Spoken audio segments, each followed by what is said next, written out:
ఈ చదువు పట్ల అంటే దశమ స్థానం అంటాం. ఇప్పుడు ఇందాక మనం చెప్పుకున్నట్టుగా బాలారిష్టం అంటే కేవలం 8వ స్థానం మాత్రమే చూస్తాం. ఇప్పుడు మీరు ఇంకోటి అడిగారనమాట, చదువు ఎందుకు రాదు పిల్లలకి? బాలారిష్ట దోషం రాకపోయినా చదువు ఎందుకు రాదు?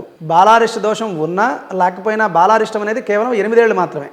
తర్వాత అంతా కూడా వాళ్ళు అందరూ ఒకటే, పుట్టిన బిడ్డలు ఎవరైనా కూడా ఒకటే. వీరు ఎందుకు చదువు రాదు, ఎందుకు చదువు వస్తుంది? కొంతమంది చాలా వేగంగా చదువుతారు, చాలా తొందరగా అర్థం చేసుకుంటారు. కొంతమంది ఎంత చెప్పినా కూడా అర్థం చేసుకోరు.